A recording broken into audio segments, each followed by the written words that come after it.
Buenos días, nosotras somos Nayani, Laís, Aleidi, Diana, Melanie y su servidora Ingrid. En este caso estamos aquí para hablar sobre el libro Homo Ludens de Johan Huizinga. Ok, vamos a iniciar partiendo de la siguiente pregunta. ¿Cómo era justo el concepto del juego en cada uno de los capítulos de este libro? Bueno, podemos empezar hablando sobre el capítulo 1, llamado Esencia y Significación del Juego como Función Cultural. En este capítulo más que nada nos hablan sobre el origen del juego, pero en este también intentan meternos sobre cómo la cultura se embarca en él. En pocas palabras nos dicen que el juego existió incluso antes que la cultura misma, que si bien ahora la cultura ha adaptado en parte un concepto que este tiene, como tal, el juego existió mucho antes, y decían que en este capítulo que el juego no es parte en sí mismo del hombre, ya que incluso los animales son capaces de jugar desde tiempos antiguos, y es por eso que el hombre no lo inventó, sino que lo heredó y lo transformó. De esta manera también podemos hablar que el juego habla sobre que es libre, es ordenado y que tiene reglas, pero también nos habla de dos tipos de juegos, que son el juego primitivo o el juego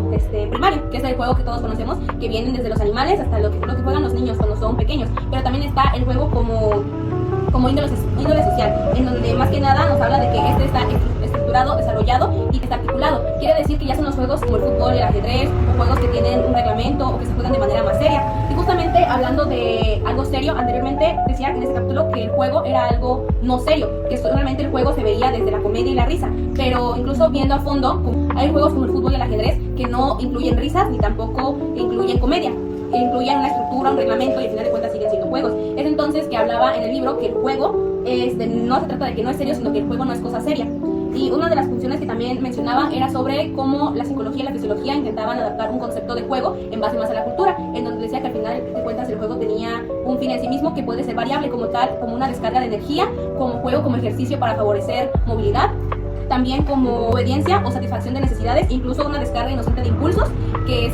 son dañinos por el hecho de que el juego se lleva más que nada a la fantasía y a cuestiones que no existen. Y también decía que era muy importante tomar en cuenta que el juego no es lo verdadero, no es real, que al final de cuentas es solamente un juego y que en cualquier momento el humano puede decidir ya no ser parte de este.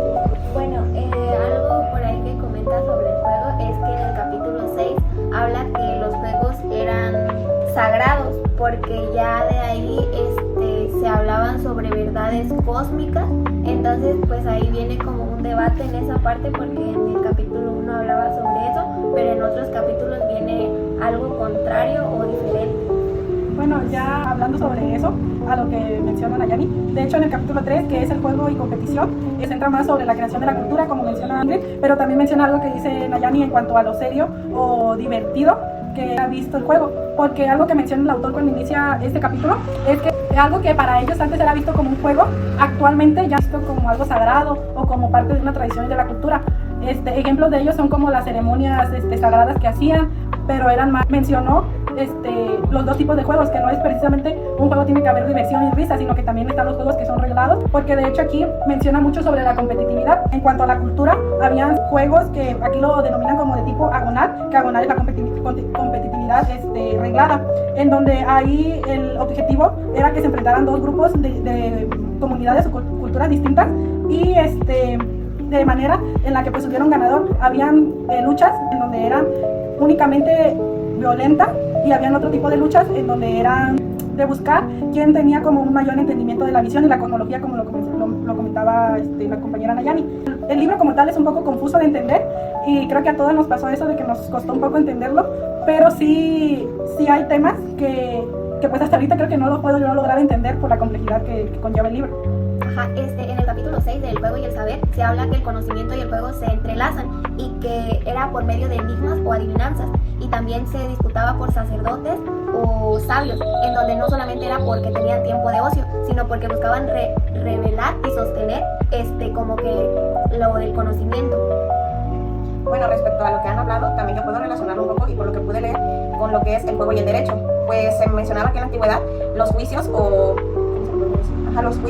duelos se resolvían, o ellos le llamaban juegos, puesto que era como que o sea, todo era juego, pero se llevaba mediante reglas. Bueno, en el capítulo 9 hablaba más sobre las formas lúdicas de la filosofía, y cómo en la antigüedad y en la Edad Media pues la filosofía no era tan seria como pues solemos imaginar, sino que al contrario tenía mucho que ver con el juego, ya que los filósofos no solo querían llegar a la verdad, sino querían intercambiar ideas, y jugaban con todas esas ideas, debatiendo, jugando, discutían con reglas. y se retaban entre sí como si fuera un partido intelectual. Y que de hecho ese espíritu lúdico que tenían en la filosofía hizo que ésta se creciera y se reinventara. Algo que comenta sobre lo de las preguntas de Enigma, también hablaba que ellos lo que buscaban era unir ingenio, pero también como la comunión divina, algo así como que fuera algo más como de compartir de la información o de las opiniones. Sí, bueno, retomando lo que decía Alegre sobre el capítulo 8, en el cual se hablaba sobre la poesía, donde relacionaban el lenguaje con la poesía y hacían como un juego. De ello daban, como que buscaban personificar cosas, es decir, como darle vida a un árbol y jugar con las palabras. Entonces esto llevaba una regla y debían seguirlo pues al pie de la letra para que fuera un juego, pues para que se llamara como tal. Sí, pues prácticamente se relaciona la poesía con el juego y pues Sí, justo igual en el capítulo 1 hablan de lo mismo, de cómo el hombre empieza a jugar desde distintas perspectivas, y ahora que justamente el entrelazar palabras es un juego en sí mismo, y el hecho de llevar estas palabras a cuestiones inimaginables, que son pues no reales, lo hacen como un juego. Entonces viendo que meramente el juego no solamente se queda en algo que los niños hacen o en cuestiones que llevan una regla como el fútbol, el ajedrez o deportes, sino que también pueden estar inmersas en como la vida que hay en uno mismo. Es por eso lo que les decía yo, de que a lo mejor para ellos el tema de letrar poesía o el tema de generar como batallas de lucha o hacer los juicios era visto como, bueno, ya ahí lo comenta el libro, que tenía un cierto sentido de lúdico, no menciona como tal de juego, sino lúdico, que no precisamente es como de que nos vamos a divertir o nos vamos a reír a carcajadas, sino en el sentido en el que un juego es visto como algo que tiene que tener ciertas reglas y que se tienen que ser respetadas, porque igual en el capítulo 3 viene y menciona sobre el ardid, que viene siendo como que la trampa y el autor menciona que sí pueden generar el uso del ardid siempre y cuando esté como suponiendo que está respetando las reglas y que no sea descubierto, porque menciona: para nuestra sensibilidad el empleo del ardid y de la trampa cancela visiblemente el carácter lúdico de la porfía, por lo que la esencia del juego consiste en mantener las reglas. Pero después también menciona que el ardid es permitido siempre y cuando el tramposo aparentaba que cumpla las reglas y no sea descubierto. Entonces es por eso que les menciono yo que pues probablemente cosas que ahorita para nosotros ya es visto como una cultura o como algo de índole sagrado, para ellos tenía este sentido lúdico y de ya sea que de diversión o en cuanto a las reglas que conllevaba eso. siento más bien que cada época le dio una definición distinta, porque bueno, en el capítulo 11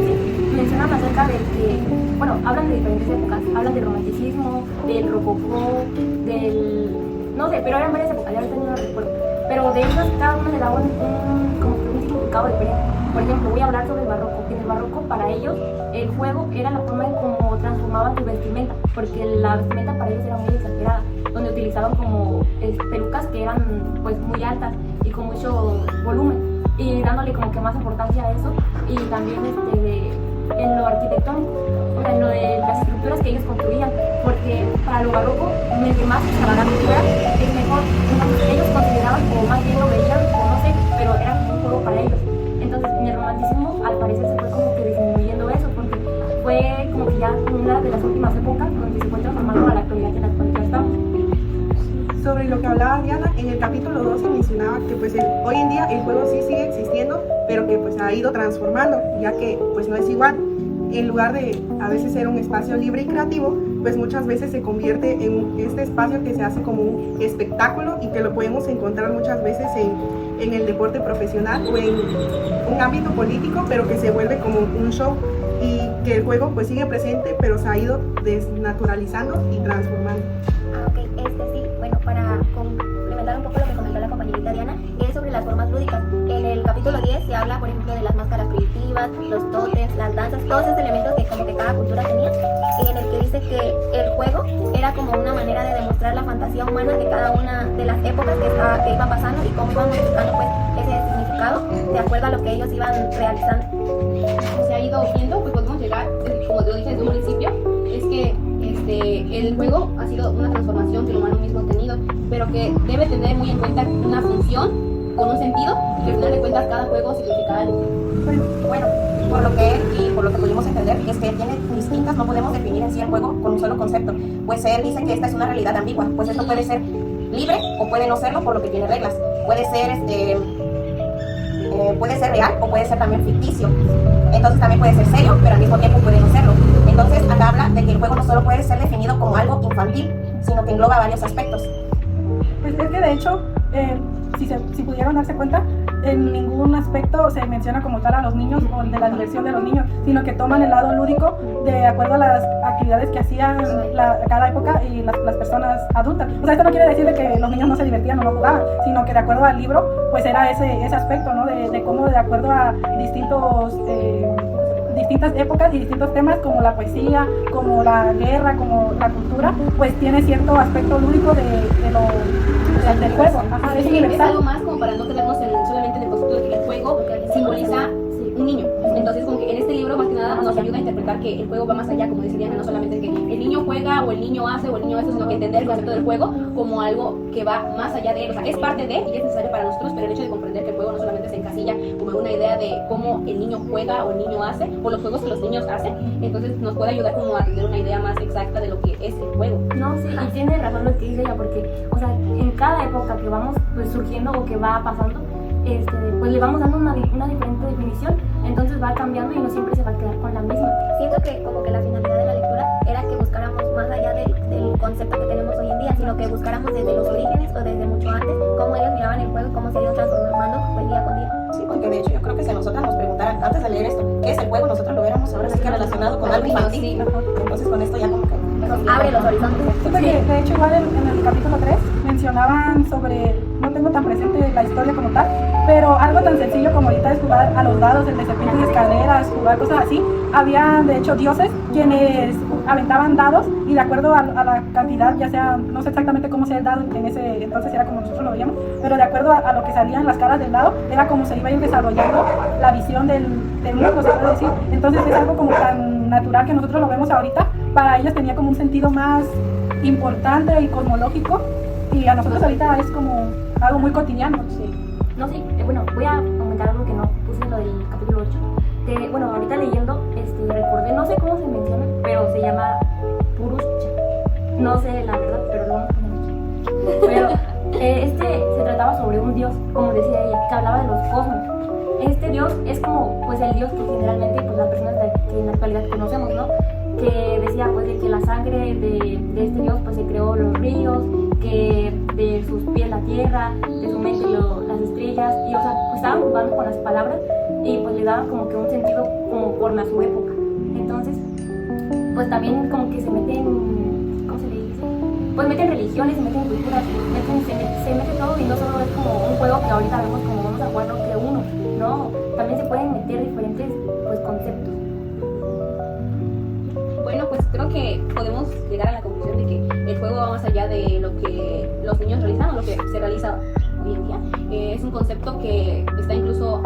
mucho antes que la existencia del hombre, no sabemos con exactitud cuándo se generó, pero sí el hecho de que incluso los animales pueden realizarlo. Tienen diferentes conceptos según cada época, cada situación, y que al final de cuentas este incluso se va a ir transformando, porque ahorita el concepto que tenemos ahorita probablemente no sea el que tengamos en otros 10 años o en 5 años, porque lo podemos ver con las nuevas generaciones. El juego que se conocía antes, que pues es el que conocimos de los niños cuando juegan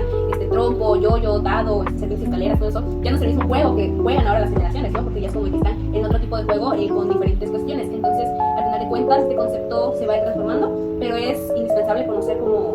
sus orígenes y sus diferentes conceptos para poder comprenderlo. Eso sería todo. Muchas gracias por escucharnos. Chao.